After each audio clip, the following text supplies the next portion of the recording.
Imagine for a second that you are hiking in the middle of absolute nowhere. Right, like way off the grid. Yeah, miles from civilization.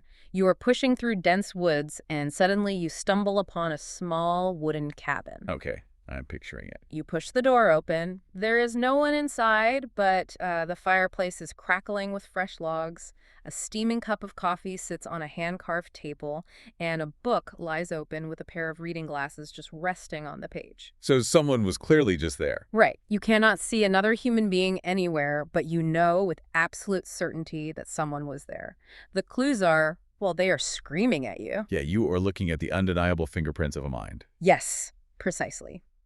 Welcome to Reformed Thinking. Today we are bringing a massive question to you, the listener. How do we know a creator exists? That is the big one. It really is. Are the clues hidden in the stars or scattered throughout human history, or are they strictly contained within the pages of sacred texts? And to get to the bottom of this, we're unpacking Millard J. Erickson's theological breakdown of what scholars call general revelation versus special revelation.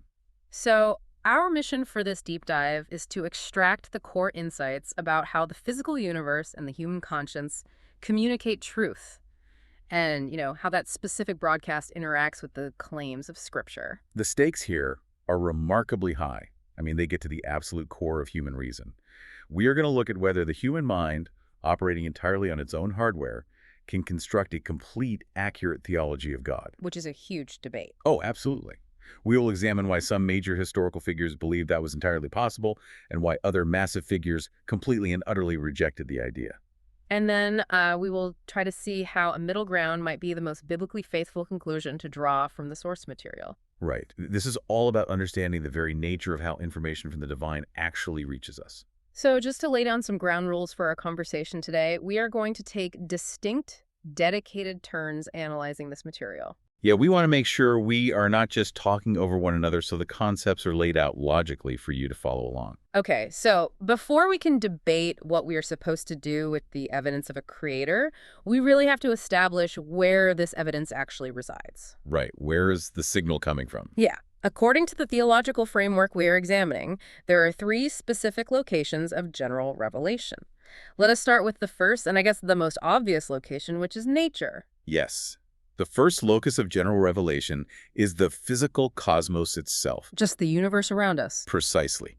The biblical claim, found in texts like Psalm 19 and Romans chapter 1, is that the physical universe is actively broadcasting a message.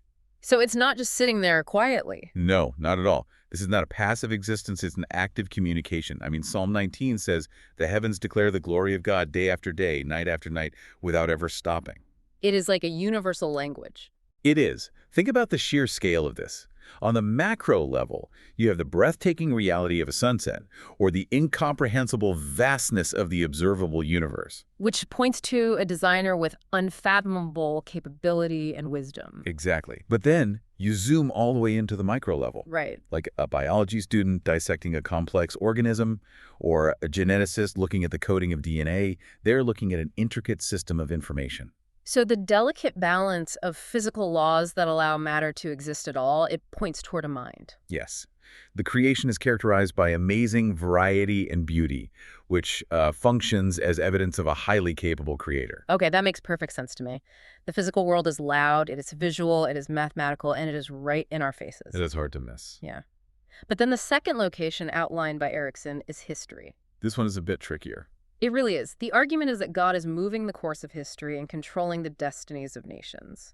The primary example cited in the text is the preservation of the people of Israel. Here is a small nation that survived over many centuries, often completely surrounded by a hostile environment and facing severe opposition. And beyond that specific example, there is a reference to Acts 14, where Paul talks about God providing rain from heaven and crops in their seasons. Right, the ordinary ongoing provision that sustains human societies. But I mean, honestly, looking at history feels entirely different than looking at a sunset or a strand of DNA.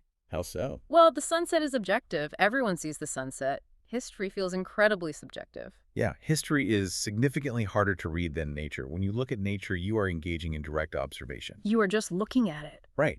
History, on the other hand, requires us to consult the historical record. You are relying on secondhand materials, the reports of others, or perhaps, your own limited segment of lived experience. Because our individual lifespan is so short. Exactly. It is difficult to detect the overarching pattern or trend of historical events while we are actually living through them. It requires a wide-angle lens to look back over centuries to see the providential preservation of a people group or the rhythmic provision of agricultural cycles. So it is evidence, but it is less immediate and less accessible than the physical environment. Yeah, people can debate historical causes all day long, whereas gravity is, well, it is rather indisputable. Right. And because history is so debatable, it pushes us toward the third location in the source material, which is humanity itself. Yes, specifically our moral and religious impulses. So we are not just talking about our physical anatomy here, but our internal constitution. This relies heavily on Paul's argument in Romans 2 about the law written on the heart. Yes, and this is perhaps the most intimate location of general revelation. Humans universally make moral judgments. We all do it. We do. We don't just have personal likes and dislikes. We have a concept of ought. Like, I ought to do this, or I ought not to do that. Exactly. We feel that we ought to do certain things, even when those things are disadvantageous to our personal survival or our comfort. Which is strange from a purely survival standpoint. Very strange. The philosopher Immanuel Kant argued that this moral imperative, this shared internal sense of right and wrong, it logically requires the existence of a divine guarantor of values. So if morality is real and not just some evolutionary survival trick to keep the tribe functioning, there has to be a standard giver. Right. Furthermore, we see a universal human instinct across all cultures to worship something higher. Even if the practices vary wildly. Oh, they vary incredibly. Yeah. But the tendency to worship the holy, it implies an internal sense of deity. It is a built-in awareness that we are not the highest reality in the room. Okay, think of it this way. Nature is a giant, unavoidable billboard on the side of the highway. You cannot drive past without seeing it. I like that. And history is a long, winding trail of breadcrumbs. You have to pay attention and track it over a long distance to see where it leads. And humanity is a built-in internal compass. It is inside the vehicle with you, constantly pulling your needle toward a true north of morality and worship. That is a great summary. These three locations work together to establish a highly specific worldview. The universe is not a neutral, silent void. It is an environment that is constantly, relentlessly transmitting data about its creator. The billboard, the breadcrumbs, and the compass are all generating a signal. Yes, a constant signal. So if the universe is constantly transmitting this data, we have to ask the natural follow-up question. Does anyone actually hear it and interpret it correctly without having access to sacred writings? Ah, the classic question. Right. This brings up a historical phenomenon sometimes called the Melchizedek factor, or the holy pagan. Yes, the sources mention this. We see figures like Melchizedek, Cornelius, and Abimelech in the biblical narrative. These are individuals who appear to know God outside the bounds of traditional covenants or written scriptures. Right. I mean, Abraham actually offered tithes to Melchizedek, recognizing him as a priest of the true God. It makes you wonder if the general broadcast was entirely sufficient for them. Like, did they just look at the sunset and figure it all out? It is a compelling idea, but when you really dissect these examples, you see their severe limitations. Okay, unpack that. Well, take Melchizedek. We actually know very little about his background. He may well have received a direct, unrecorded communication from God. So we can't just assume he figured it out from nature. Right. And when we look at Cornelius in the book of Acts, he was a devout man who feared God, sure. But he still explicitly needed the Apostle Peter to come and deliver a specific message to him in order to achieve salvation. Right. Peter had to bring the specific gospel. Exactly. And in the case of Abimelech, he received a dream from God. A dream is a direct, particular communication. So that places it firmly in the category of special revelation, not general revelation. That is exactly it. So these narratives do not actually prove that a person can reach a full saving knowledge of God based entirely on sunsets, history, and internal conscience. But there is another fascinating narrative example in the sources. Let's look at Paul's speech to the Athenian philosophers on the Areopagus in Acts 17. Oh, this is a brilliant moment. It is. Paul walks into Athens, sees an altar dedicated to an unknown god, and he uses it as his starting point.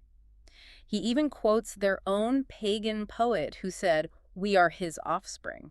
Right. Paul establishes common ground by acknowledging that these philosophers without Jewish scripture had arrived at a partial spiritual truth. So is general revelation functioning like a lock and special revelation acts as the key?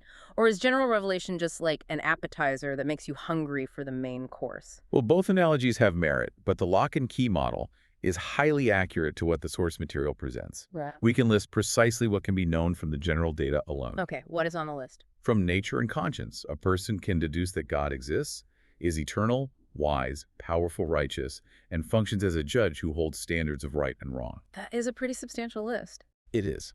However, what is entirely missing from the general data is the mechanism of grace. Oh, wow. Okay. Yeah. The general data tells you that you are guilty of breaking the moral law, but it does not tell you how to find forgiveness. It does not contain the specifics of the gospel or the incarnation. So general revelation awakens a realization of guilt and divine majesty, but that realization is only finalized and resolved when special revelation arrives with the specific details of redemption. Precisely. It gives you the lock, but you absolutely need the key. Okay. Because the natural world provides this baseline of data, some historical thinkers took an extremely optimistic view of human capability. We encounter a concept called natural theology. Yes, the extreme optimists. Right. This is the belief that human reason is so sharp and the evidence in nature is so clear that you could build an entire religious system using only this general data. No Bible required. Exactly. You would not need to appeal to the Bible, and you would not need the authority of the church. This system assumes two massive things. First, that nature is completely intact and undisturbed. And second, that human logic is fully capable and completely unbiased. And the most outstanding example of this optimism in the history of the church is Thomas Aquinas. It's okay. Set the stage for Aquinas. To understand Aquinas, you have to understand his context. Yeah. In the 13th century, the church was increasingly coming into contact with Muslims, Jews, and pagan philosophers. Right.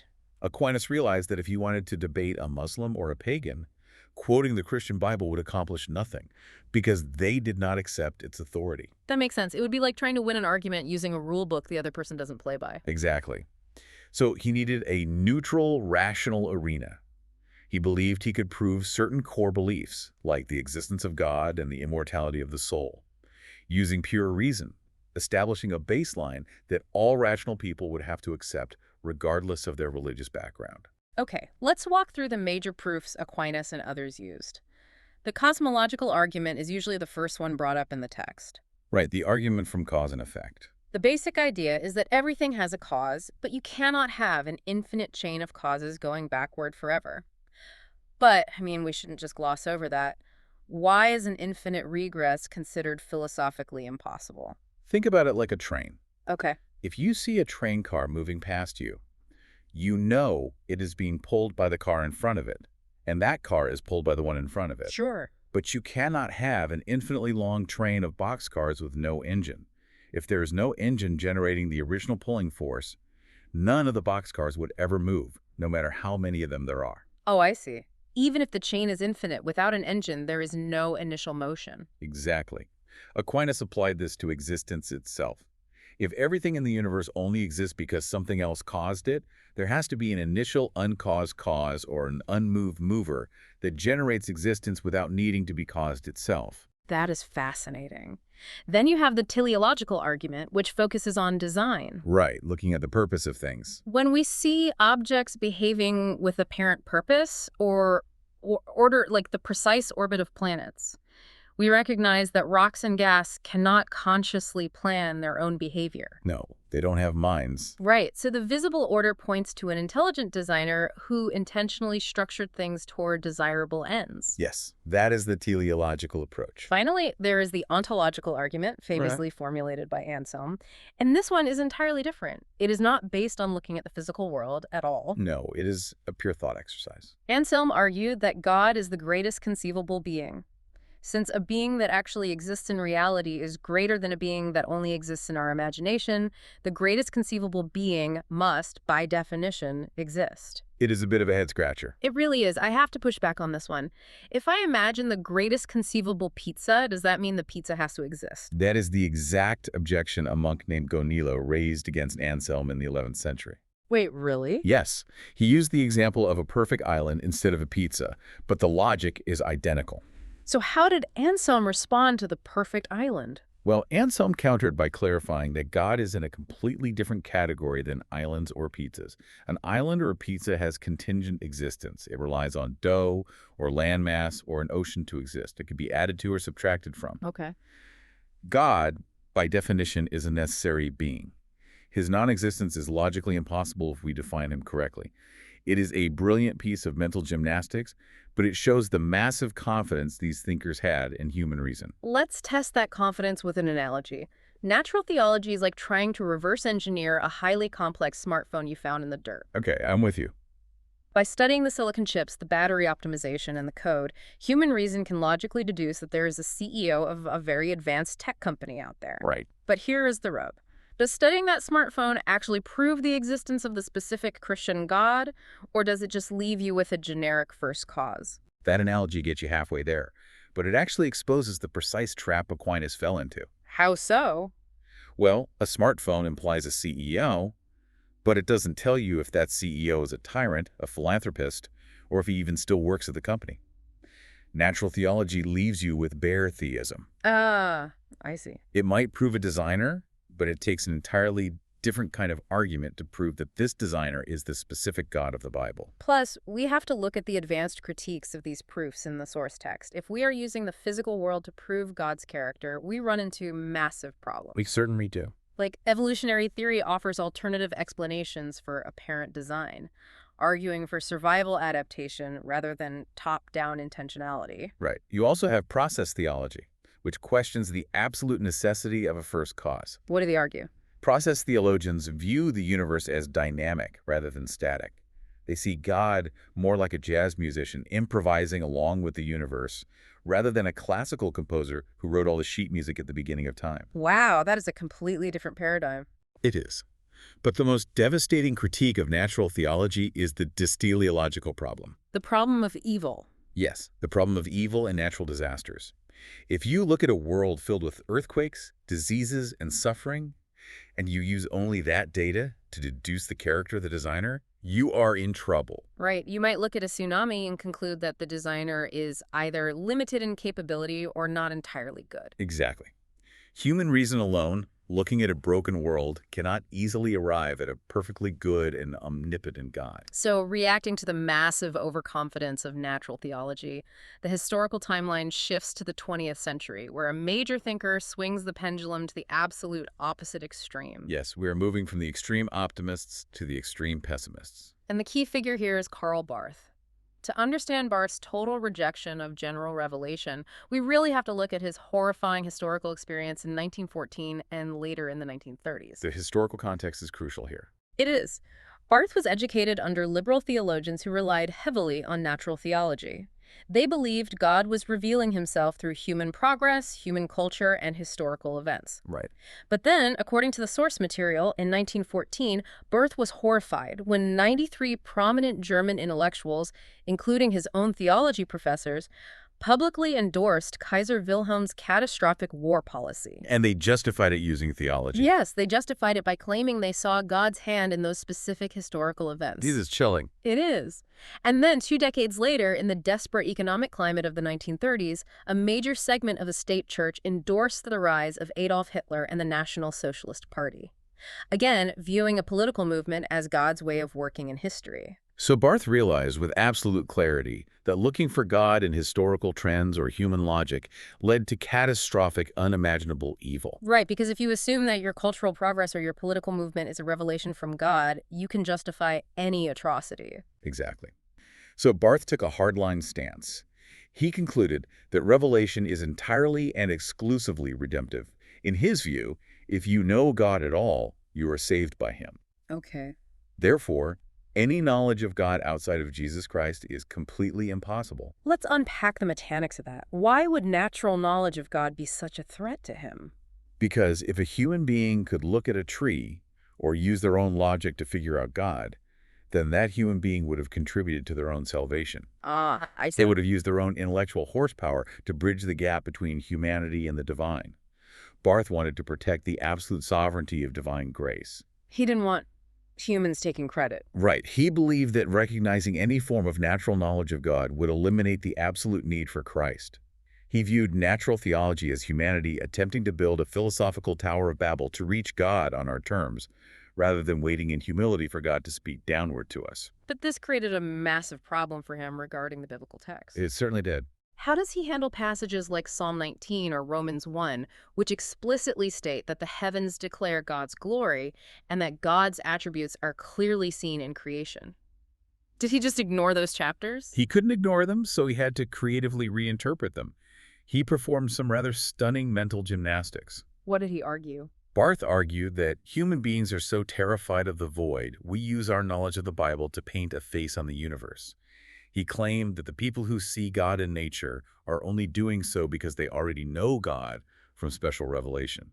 So they are reading it backward. Yes, they are taking what they learned from Scripture and projecting it backward onto the physical world. For Barth, natural theology was just a psychological coping mechanism. I have to challenge Barth's logic there. Doesn't his view blatantly ignore what the text actually says? Well, let's hear your pushback. Okay, imagine a band is playing loudly in a room, and I put on heavy earmuffs because I strongly dislike the music. It doesn't mean the band stopped playing. The objective broadcast is still happening, regardless of my ability or willingness to hear it. It seems like Barth is letting his valid historical trauma overwrite textual accuracy.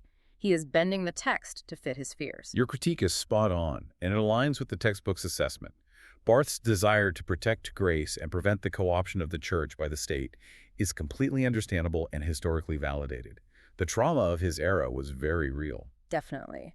We impartially report that history to understand his motive, but his theological conclusion seems flawed. It is flawed. Honoring special revelation does not require denying general revelation.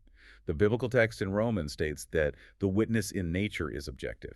It is there whether we acknowledge it or not. So the billboard is still up on the highway. Yes. By claiming that people are merely projecting their prior knowledge onto the cosmos, Barth's assumptions overwhelm the clear, straightforward teachings of the Psalms and the Apostle Paul.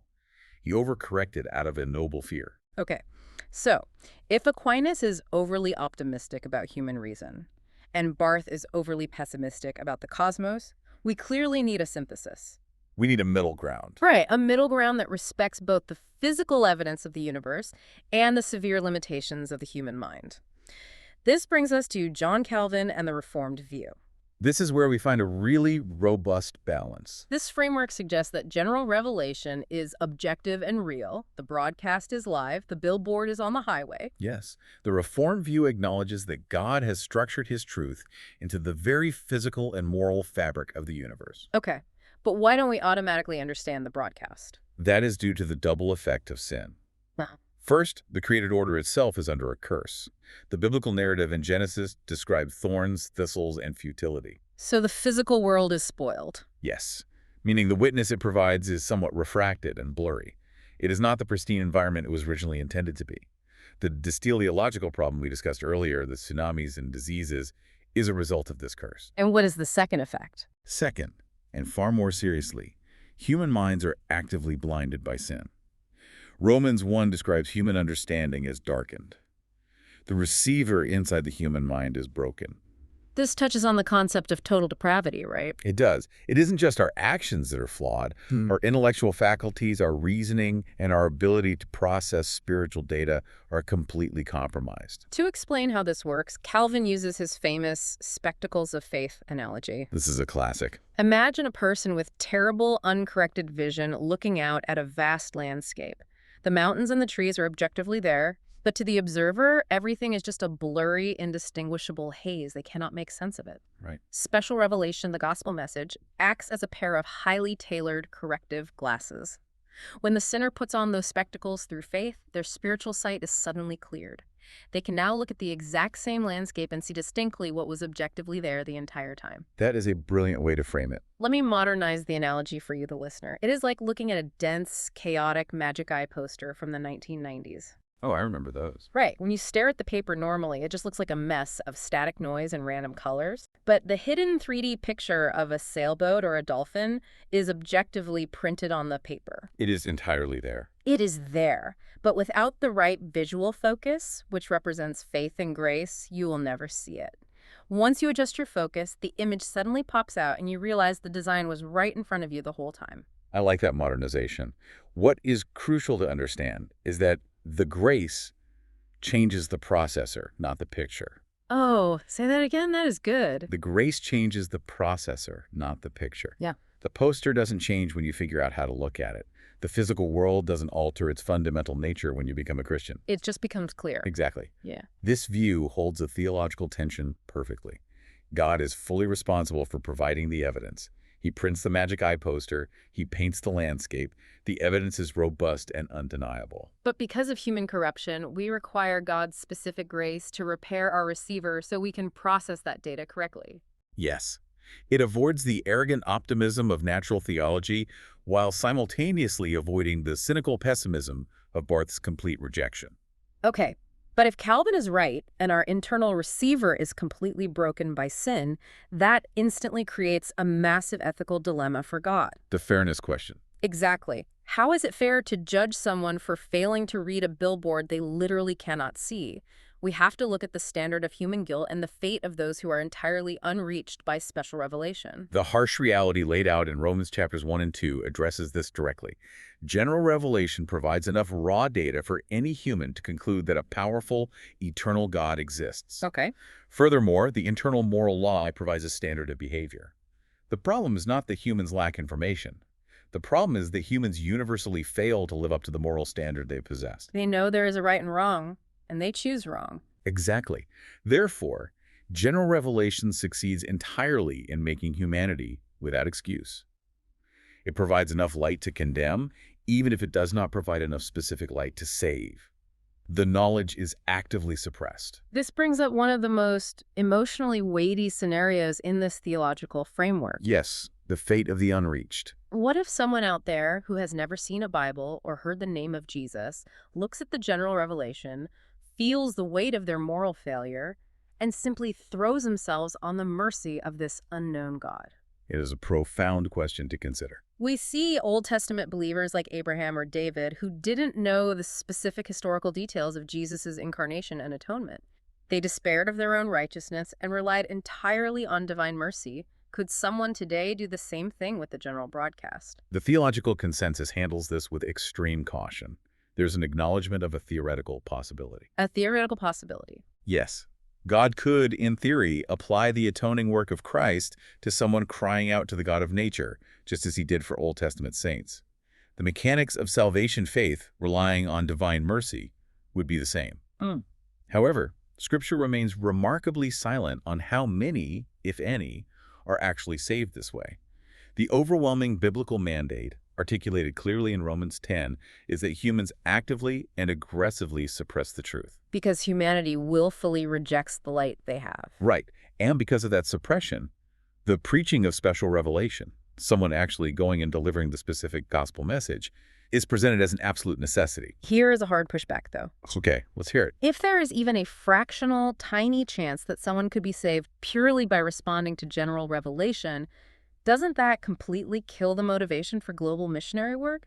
I mean, why cross oceans and risk lives to translate texts if the stars and the conscience could potentially do the job? That is a pragmatic argument, not a biblical one. Fair enough. As rigorous thinkers, we must build our conclusions on what is demonstrably true in the text, not on what is most useful for generating motivation. If we believe a concept is true, we must hold it, regardless of the implications for our organizational strategies. That is a very solid point. Furthermore, the reality of human suppression actually increases urgency. Because people are willfully suppressing the general truth, they are in immediate danger. Taking the specific, clear truth of special revelation to them remains a highly urgent rescue mission. Okay, moving from high-level theoretical theology, we need to bring this down to the ground level. Why does this framework of general and special revelation matter for you in the real world today? We need to look at the practical implications. Let's do that. The first major takeaway is the concept of common ground. Because general revelation exists, we have a starting point with every single person on earth. We do not have to start conversations from absolute zero. Right. Every person possesses an innate, even if suppressed, knowledge of God and morality. When you engage with someone who completely rejects sacred texts, you are not speaking to a blank slate. There is already something there. Yes, there are areas of moral sensitivity and awe of nature, or an internal recognition of justice that you can appeal to. It means you can tailor your conversation. You don't have to present a rigid, purely dogmatic monologue. You can connect with the specific features of creation or human experience that resonate with them. Think about public policy in a pluralistic society like the United States. That is a great application. In a society with the separation of church and state, you cannot walk into a legislative debate about ethics, like the value of human life or the definition of justice, and simply demand that everyone accept church dogma. You will be ignored. Absolutely ignored. But because of general revelation, you can argue from biology, from logic, from sociology, and from reason. You can advocate for moral outcomes using the universal language of the created order. It creates a bridge. Furthermore, this framework establishes a remarkable harmony between science and faith. Oh, I love this point. Science is, in its purest form, the rigorous, methodical study of general revelation. When an unbelieving physicist discovers a new law of thermodynamics or a secular biologist maps a genetic sequence, they are uncovering truth. And truth arrived at, apart from special revelation, is still God's truth. Yes. Knowledge is not an invention. It is an uncovery of the structure that was already placed there. So general revelation is the shared language that allows everyone to sit at the exact same table and debate the same reality. Exactly. We might bring completely different worldviews, different sacred texts, or no texts at all to that table, but we are all looking at the same physical laws and experiencing the same internal moral impulses. The synthesis of these ideas creates a worldview that is highly rigorous, but also intellectually humble. It recognizes the vastness of the universe's broadcast, the severe limitations of human logic when clouded by self-interest, and the absolute necessity of divine grace to clarify our vision. We have covered a vast amount of ground today. We mapped out the locations of general revelation in nature, history, and the human conscience. We examined the overreach of natural theology, with Thomas Aquinas attempting to build a system purely on reason. We looked at Karl Barth's total rejection of the concept out of fear of historical manipulation. And we landed on Calvin's brilliant spectacles of faith, acknowledging the objective broadcast of the universe while recognizing our need for grace to see it clearly. To leave you with a final thought to mull over. If all truth is indeed God's truth, consider the secular media you consume or the natural sciences you study in a new light. Okay, what do you mean? Well, if a non-religious scientist discovers a brilliant new law of physics, or an unbelieving artist produces a genuinely beautiful piece of music that moves you to tears, are they unknowingly translating a small piece of the Creator's general revelation? Oh, wow. They might not know the source of the beauty or the order they are capturing, but they are capturing it nonetheless. How does viewing the entire world as a canvas of divine clues alter the way you will walk outside and look at the sky tomorrow? If the universe is a cabin in the woods, the fire is lit, the coffee is hot, and the clues are everywhere, you just have to know how to look for them. Thank you for joining this deep dive on Reformed thinking.